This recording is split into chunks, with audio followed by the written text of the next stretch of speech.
you. As we've said, the National Employment Authority has a great task to play at such a time when unemployment is the biggest challenge that we're dealing with in Kenya. From connecting these young people to the job market, from building their skills, from making sure we have the right content taught in our universities by matching the skills and the curriculum being taught and what is needed in the market, from providing a platform through which they can be linked to internships in private and public sector. There's a lot that really this institution is supposed to be doing, and we've really been looking forward and trying to push for it to be operationalized and for it to work. The kind of leader then that it needs is somebody who understands that vision, and because of really the need that is there in the country, we made sure that within the act we specified that the qualifications for the leadership, from the chair to the board members to the CEO or the director general. The chair is supposed to have a minimum of 7 years experience in human resource management, because they're supposed to be the vision carrier. You need somebody who can be able to inspire academia, because you're talking about the universities and the TVETs.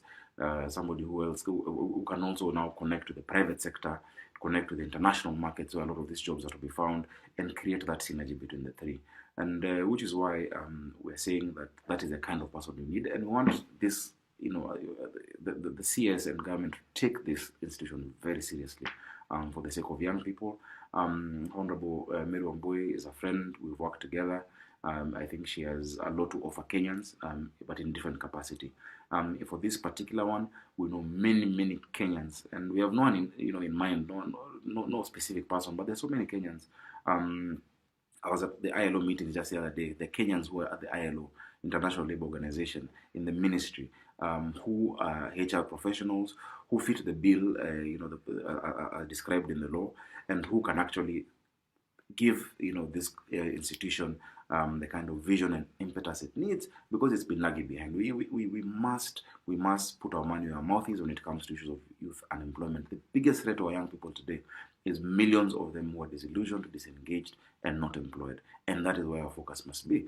And so, because of that, we are urging Mheshimiwa Wambui to just politely decline that appointment.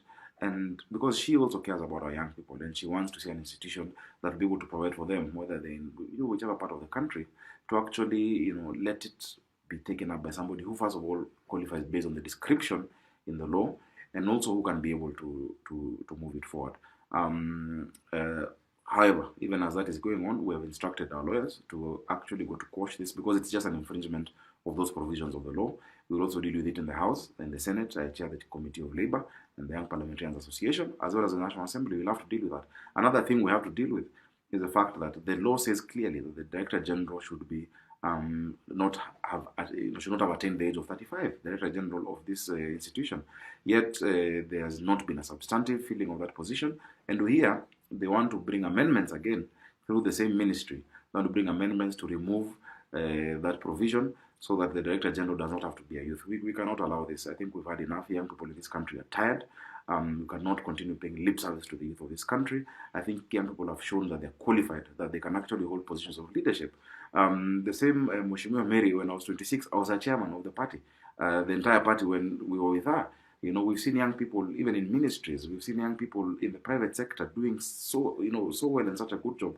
So it cannot be that young people are only important during campaigns, and then when it comes to all these positions, then we say that they don't qualify, or they have they don't have the right character, they don't have experience. I think that should not be accepted or tolerated for one more day by the young people of this country.